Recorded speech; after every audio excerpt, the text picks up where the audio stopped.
Hi, today we've got Karl from Kent talking to us. Hi, Karl, how are you? Hi, I'm good. You? I'm fine, thank you. Tell us a bit about yourself then and your stroke story. Well, I've had two strokes. I was 39, and on the 31st of July 2018, I had my first stroke. I was literally, like many other people, totally shocked. How can I was fit and healthy. I'd been a police officer for 17, 18, or coming up to 18 years now. So I was 15, 16 years in. Fit, healthy, and yeah, it was all a bit of a bizarre situation. I kind of woke up one morning and my entire left arm was decided it didn't want to work anymore, and I thought I'd slept on it badly. So carried on doing all the normal things when you do when you get up in the morning, but my arm was kind of flaying around and I had no fine motor skills. And I thought I'd trapped a nerve after a while, but my wife wasn't happy with it, so she told me I had to go and see a doctor. So on the way to the doctors, my speech, I started getting, I have migraines, I've had them for years, but I have aorus, so I get kind of, my vision starts to go, and I started having one of those. So I was like, oh, I bet it's to do with my migraine.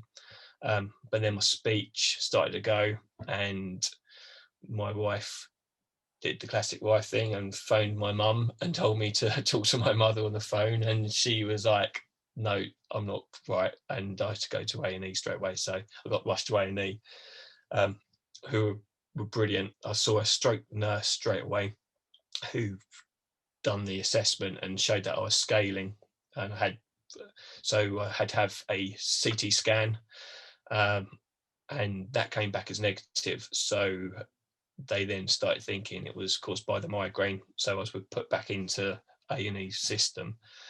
But luckily, I was seen by a nurse practitioner who was really switched on. She'd done another assessment, and she was happy with the fact that I was slowing my words still. I had no movement in my left arm. I could move it, but I had no control over my left arm.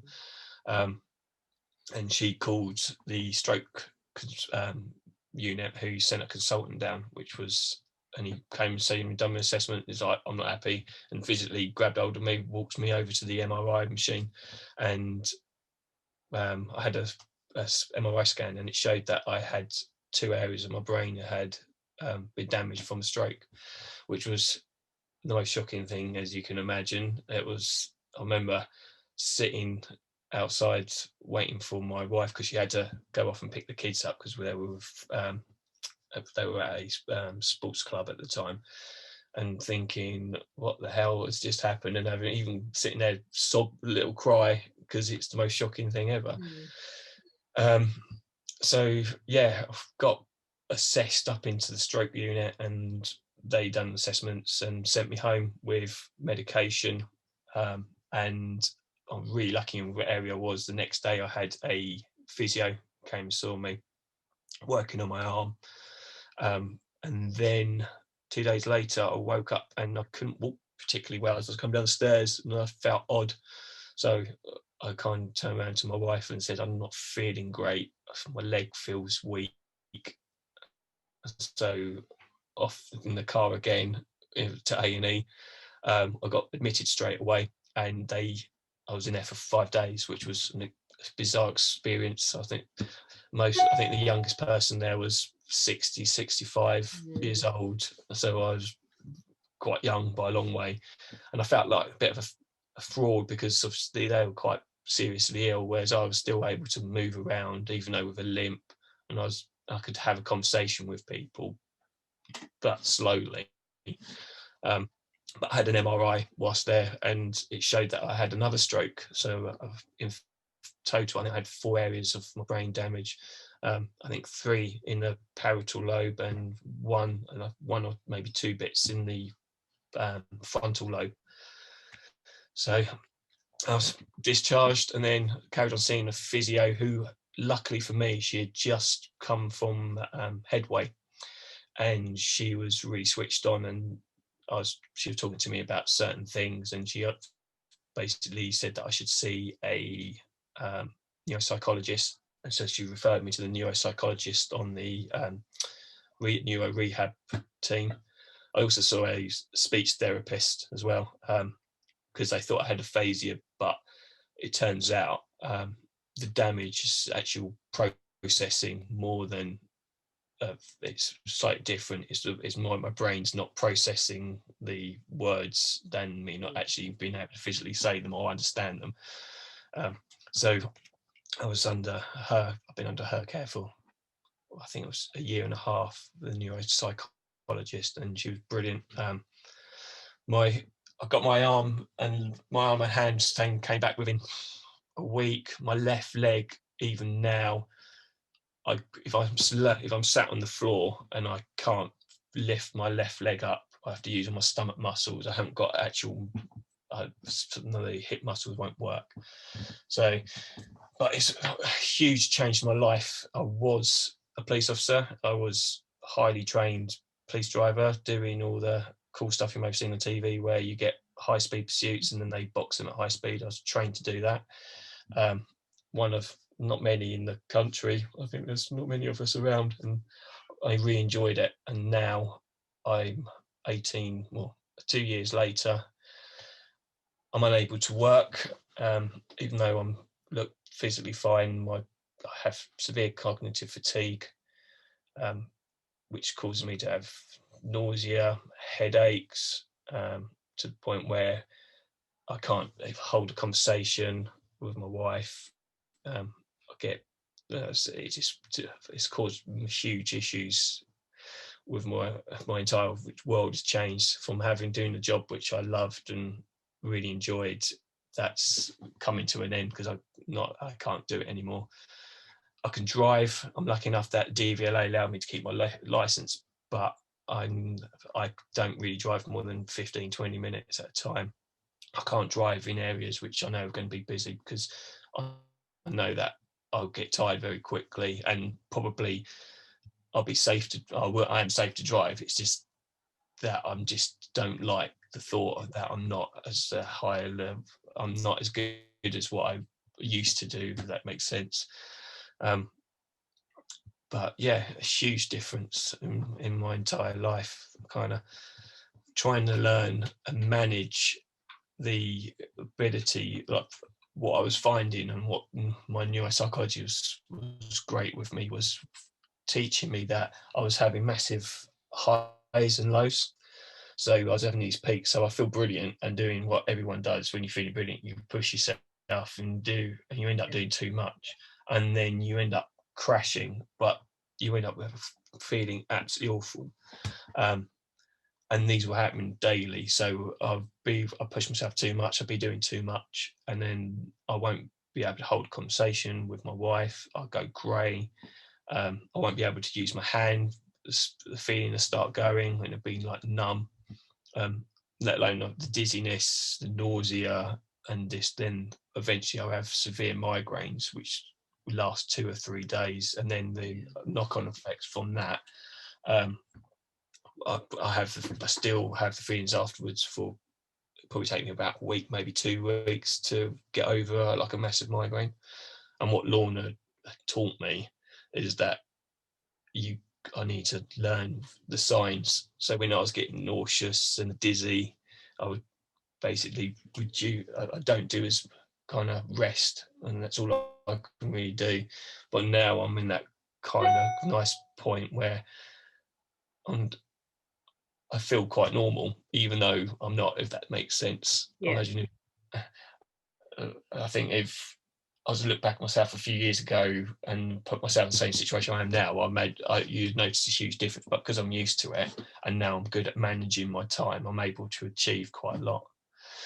So I've kind of replaced work with coach my kids, my eldest kids' football team. I help coach with that, which takes a lot out of me during the day, but it's worth it. And I make sure I rest the next day afterwards. And more importantly, I've started up running, which I'm doing the London Landmarks half marathon for different strokes, which is going to be a huge achievement if I do it. Well, Just trying to get the mileage. In order to do it, you've got to get the mileage under your belt, and yeah. trying to balance that with fatigue level. That's quite hard, but I'll do it. I'll get there eventually. Well, Fantastic. It sounds like the neuropsychologist helped you to understand the fatigue and how to, strategies to cope with it and everything. And I think that is maybe what a lot of people have missed out on. So would you recommend, I people? think if I had, both my wife and I have both think that if I hadn't had that input at the right time, um, at one point it's like my brain gets really, I get overworked. My brain I get kind of manic, and it sounds really weird, but I end up talking quickly and jumping from one thing to the Mm, next. So you end up, my classic is like I look at a phone and I'll be picking it up, looking at it, put it down, pick it up, look at it, and doing loads of different things. And Lorna was explaining that's your brain because it was being overworked. It's just getting out of control. And to the point where I remember sitting down for it and I said, I just felt like my brain was just going to have like just stop. It was going to explode kind of thing. yeah. And she was, and I generally do think that if I hadn't been seen her and understood, I probably would have pushed myself to the point where potentially I would have had seizures and things, which would have had even a worse effect on, had a bit of more of a crippling effect on what I can and can't do. Um, and I think she was brilliant. She really helped understand that a brain with a brain injury, as we all know, it's months and years it takes to repair itself. But Yeah. in certain things with fatigue, with brain cognitive fatigue, it doesn't matter how far and hard you push it, it will only get to a point where it will stop working because it gets overloaded. Um, I find I, I find getting sitting in the car, not me driving, or being as a passenger on long journeys, it's just stimulation. It's all the extra stimulation all the time. It causes issues to the point where, like, I know after doing this today, I know I'll probably have a headache for the rest of the day.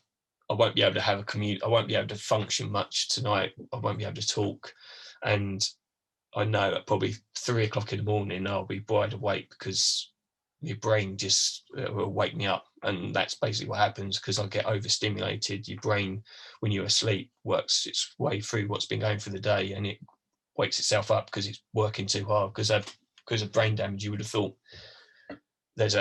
most people think when you have brain damage, brain doesn't work as well as it did before, therefore it works less, but actually it works 10 times harder in order to circumnavigate the damaged areas, so it works a lot harder. So I know tonight I will be waking up at silly o'clock, wide awake, trying to relax whilst my brain goes into overdrive. Yeah, our brains have a horrible way of punishing us for doing things, but it's like you say, it's the understanding of things, and I think that's where a lot of us haven't had the understanding. Fatigue was never even mentioned to me. The word was never even mentioned when I was in hospital. And when I went back to see the consultants, let alone an explanation of it, and I think a lot of people could benefit from it because, you do push yourself because you think, well, that's fine, I can go back to normal, but you can't go back to normal and you push yourself too much. And I pushed myself too much one day and it got to the end of the day and it was like someone had switched me off and I couldn't even lift my knife and fork to eat my dinner. It was like I didn't know how to do it because someone had switched me off and Mm. it wouldn't work, kind of thing. And it's when you get to that stage that you realize that you've got to do something about it. You've got to find out what this thing is. But, I think I think it should all be explained to us in the first instance because it really, your life revolves around it, doesn't it? yeah, it's you feel like a fraud for a start, because physically you wouldn't know there's anything wrong with me, and you can talk to me, and in a short period of time I'm fine. I may struggle the odd word and so, but I'm not much different from what I was before. Yeah, And you do feel like, yeah, it's just that you totally feel like a fraud, and you feel like you have to explain to people why you're doing certain things, and why I'm like, why, because I can only work an hour a day, because I can't do anything any more complicated. And yeah, the only, and if someone said to me, like, someone said to me, I can't, you can do it, and I'll be like, yeah, I can, fine, I can do it. But having had assessments, and it clearly shows that I struggle on certain things, and multitasking and anything complicated, there's a big gap there, where before, bearing in mind what my job was doing, multitasking was, yeah, that's the yeah. easiest part I can do. I said, I said it was, I was good at it, but Yeah. now I, no way. No, and I it's struggle to follow a simple recipe without it going yeah, in, getting it in wrong order all the time.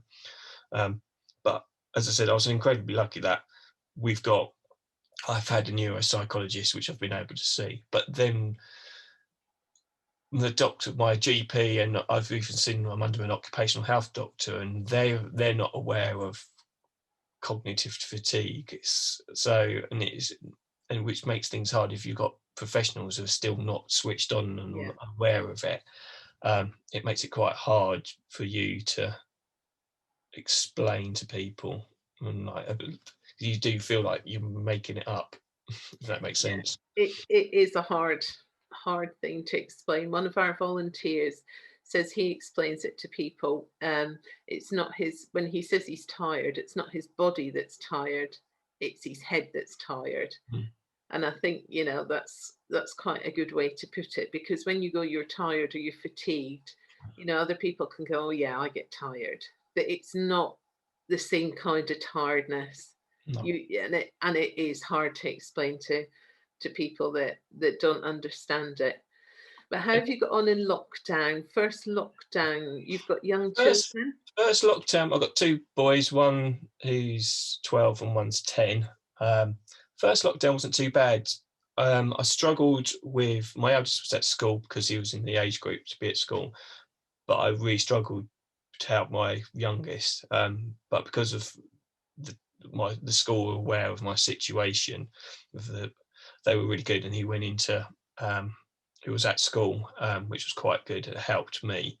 I think I was struggling at the first couple of weeks. I ended up having massive headaches, but I kind of got into running just to get myself out of the house, because you kind of have a routine. I've got a routine, and it keeps me going. But it's lockdown, pre-lockdown, and post-lockdown. There's not much difference change, other than I'm not seeing as many people on the weekends. But when it got into running, which has helped just to get you out for myself out of the house and give Mm, myself a challenge.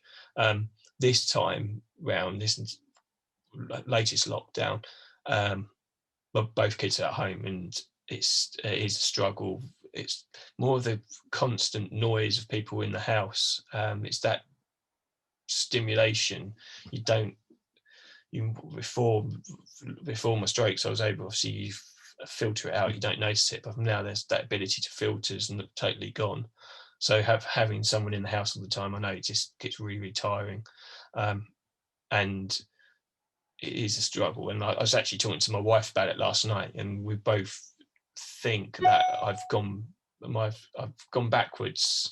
So because I've not been exposed to the mm, noises and going out as much and doing things, you kind of got to relearn, or get your brain getting used to being exposed to certain things. And it was weird, because we both think that I've not as good as I was before. Like, you look after, when I compare myself after 8, 9 months after the stroke, there's certain, like, my speech and things would have dropped off very quickly. Like, I wouldn't be yeah, able to have a conversation like this now. Um, so things have improved, but the overall, I think everything's worse than it was then.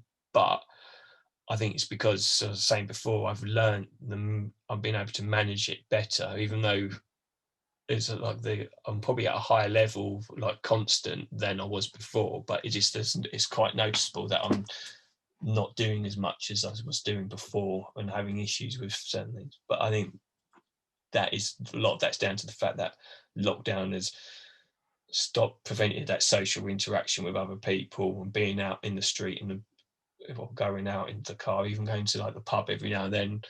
It's just not having that stimulus. Yeah. Brain gets used to it, and so yeah, it's been tough, but yet the same. If that makes sense, it hasn't been my life hasn't changed that much because of it. It's just that I've just noticed more of Yeah. issues. And I think having the noise in the house when you're used to the peace and quiet, Mm. which can sort of help get you through the day. Background noise can sometimes be the enhanced noise in your head. Yeah, It can sound so much more than it actually is, but you just can't do anything about that. But it does have an impact on you. I no, I prefer it at night when everybody's gone to bed. yes, I always feel better at night. Yeah, It's really peace weird. and And quiet. even before lockdown thing, like when the kids were, it's always been. I think it's because generally it's a quieter time of night, and you just everything's Yeah. brain's able to function more. Um, but I think oh, I don't know what I'm saying now. Just totally lost. It's gone. You're talking about I don't know. No, The I've lost the track as well. yeah, I think with the tiredness, like we're talking, saying that I think one of the issues is saying that I have gone backwards. I was saying that I probably am better at managing it. I think the reasons I'm probably not good now is because you're saying that my day used to consist of I walk my boy to walk to school, walk Yeah, the dog. I will come back. I do an hour and a bit worth of work, yeah, and then I won't do anything. And from that moment, probably from half 11, 12, yeah, I used to have like maybe lay on the sofa, just no interaction with anything, no phones, no music, yeah, and have a downtime. And then I'll literally just sit in front of the television for a couple of hours before picking them up. But that's all passive, and I wasn't interacting and doing anything, which meant that then I was able to then pick them up and do things in yeah, the evening if need be. Whereas now, because of the constant noise and someone always here, I'm feeling the yeah. effects 24/7, if that makes sense. And there's no respite. There's no chance of having. You're not having that little recovery time during the day. But then that's up to me now. I've got to. I'm not, if sometimes you kind of I'll be all right with it, but actually you have really. And I'm not doing it at the moment, but I know I need to. I need to set myself some time. I've got noise cancelling headphones, which are brilliant, and Mm. you turn them on and switch them. And in the summer, and when the kids are off for summer holidays, I've always, because it's nice weather, just turn them on, sit out in the garden and do a bit of sunbathing, which is quite nice. But because it's winter, you you don't Yeah, it's harder to get into a routine of taking yourself away from it. yeah. Well, Well, hopefully the weather will get better soon. That's the yeah, downside of of lockdown 3, I know. or depending on where you are, what tier you were in and everything. It's just It's been a long time. yeah, I know. I didn't think we'd still be here when it all started in March, April last year, but here we are, Exactly. coping again with lockdown, and hopefully, we'll get through the other side. But at least, I think us stroke survivors are used to adapting to the new normal. And everyone else seems to be banding this new normal about, well, we're all used to it and we can learn to adapt. It's not such a big thing for, I know it can cause bigger issues for us stroke survivors, Mm. but it's not such a big issue for us to change to the next new normal. No, exactly. No, I had many of my friends have got moan about it, and I'm like, well, this is what I've been like for the last 2.5 years. So Yeah. hopefully people will be a bit more understanding when everything gets back to normal, that because I can't go out and drive, because I can go out and go to a shop nearby, or I can go visit. But if I'm visiting someone, I know that I'm not going to be great getting back home, Yeah. so I wouldn't drive. So you end up being isolated, even though, because you can't go out because you're trying to rest in Yeah. order to be able to pick the kids up later on, or or I've got a football session, or I'm trying to do a training now for this Yeah. for the half marathon. Something kind of, if I drive there, but it'd be, yeah. So maybe hopefully people a bit more understanding and be like, oh, I'll come and see you Yes. and visit me. But Yeah. I don't think people realise, although we're the lucky ones and we can still drive. yeah, Um, I don't think I don't think people realise how exhausting it is just driving even to the supermarket, because you're concentrating so much, aren't you? You're yeah, concentrating on how you drive the car, how you make it go and everything. You're concentrating on the road, you're concentrating on other people on the road, and it doesn't help when the idiots come along and everything. There's so many things, and even just parking up and remembering where you've parked your car and everything, it's all these little things that you always took for granted before. You just jumped in your mm, car and you went to A and you did your shopping and you jumped in and you came home and you didn't even think about it before. But like you say, that's got to factor into your day as well. And, you know, it, it's yeah. I think before, about a month before my stroke, I got a motorcycle and I rode all the way down to St Austell, see a friend. oh, blimey. Um, Stayed overnight and rode all the way back, and now I can drive to my mum and dad's, and which is about 15 minutes drive away and back again. But that's it. I won't do anymore. And it's huge. And like with work, police officer, I was driving 12 hours a day, and blue light runs through central London, 20, 30, 10, 15 blue light runs through central London when I was working in. And when I say central London, I mean Camden, Yeah, all the way Oxford Street, all those areas. So one of the busiest areas, and I could drive through there at decent speed without knocking anyone down or anything like that. It's been good. But now I'm using more concentration than I was on those yeah. just driving 100 meters, 200, or half a mile up the road to the shops every now and then, and There's still it's probably just something in your bizarre, brain that very different. processes how you used to drive as well, because you drove at a much higher Or level than because all of I us. because you get taught, trained, and you're checking your mirrors all the time. It's Yeah, just, and I was an advanced police driver for 15, no, uh, 10 years. So I've been driving at what I call a police high standard yeah, for a long time, and it's just natural. So I can't drive any other way. So I'm it's push pull. Every time I'm moving, braking, I'm checking mirrors. yeah. Anytime I see someone who's a danger, I'm checking mirrors and doing all the checks. Whereas if I was driving normally, I probably wouldn't be checking my mirrors as half as like a normal person driving. You're just Yeah, doing your mirrors when you need to do your position. Whereas I'm doing it constantly.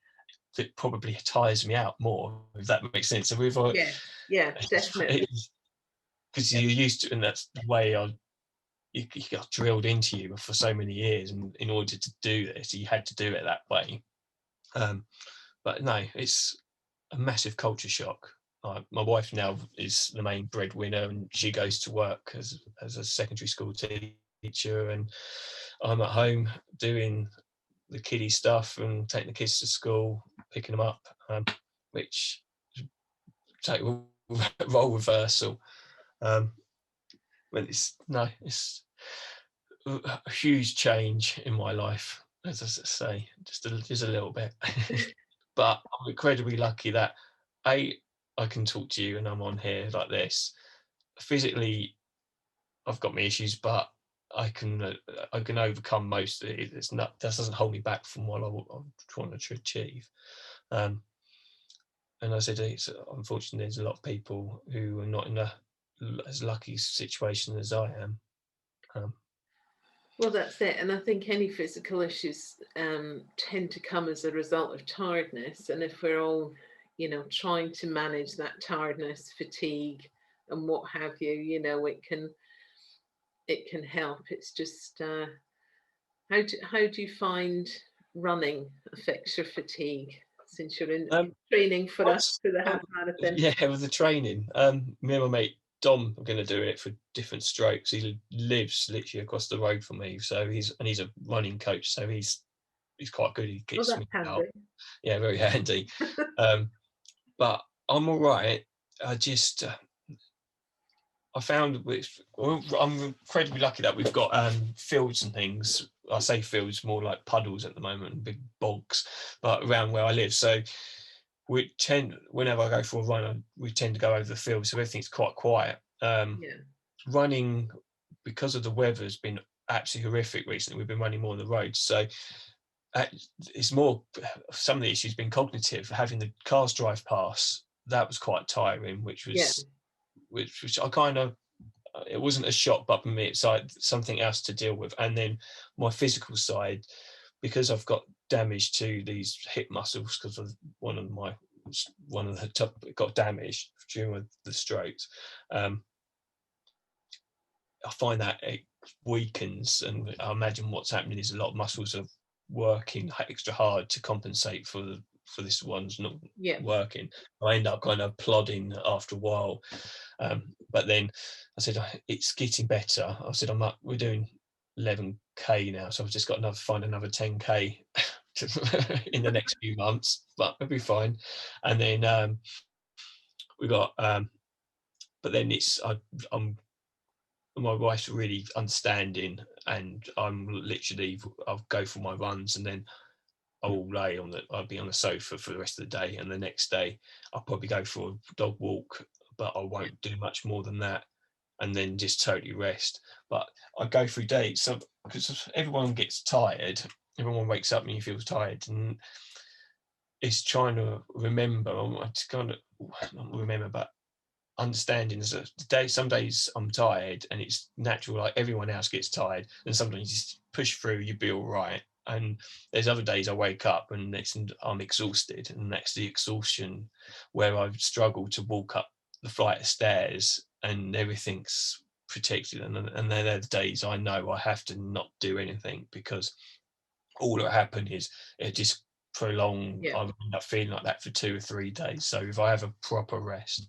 so I'm quite good at recognizing the different. There's tiredness and then there's exhaustion, and just kind of yeah, managing it. But yeah, it's a challenge, but we're getting there. I think the biggest change is going to be when I'm actually doing the half marathon, um, with the crowds and the noise. I think yeah, that I think I said I'm not particularly worried about. So obviously it's going to be difficult to, it's an effort going to get up to the physical side of things, but I know I can do that, because that's just a matter of me just keep working at it and just slowly incrementing it. But my biggest concern and challenge will be the actual cognitive side when I'm in running with thousands of other people. I think I can't remember. It's it's quite big, five. isn't it? Yeah, it's 5,000 to 10,000 people do it. Something like that. Yeah, it's not as big as the marathon, but it's not far off as the next Yeah, biggest London run. And then having the crowds, and they try and make it a bit of a party one. I've been reading, so there's lots of yeah, music and music, stages, yeah, which is going to be a bit of a on like assault on the cognitive side of things, of the noise. But I I know what will happen. My brain, I've had, probably happened to many of us. Your brain, it gets to the point where it just shuts off, yeah, and I'll be able to function, but everything's.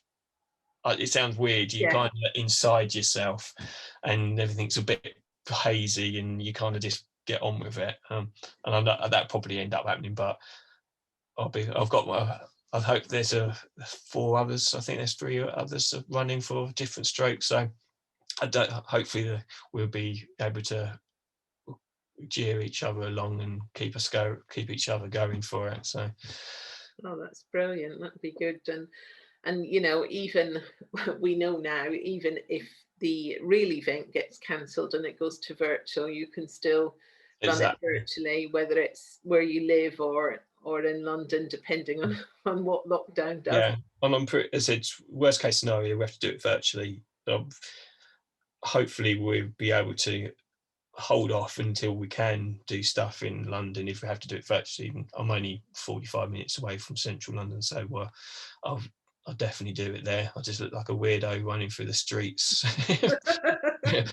Up to me and my mate Don whilst everyone's working and going to work, but we get it done, or we do it on a quiet Sunday morning maybe.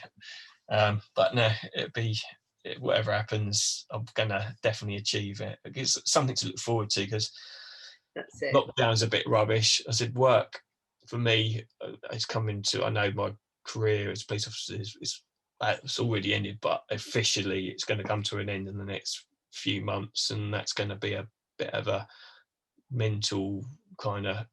It's going to be hard. It's going to be quite Yeah, hard mentally just to adapt from because you are as a police officer you are.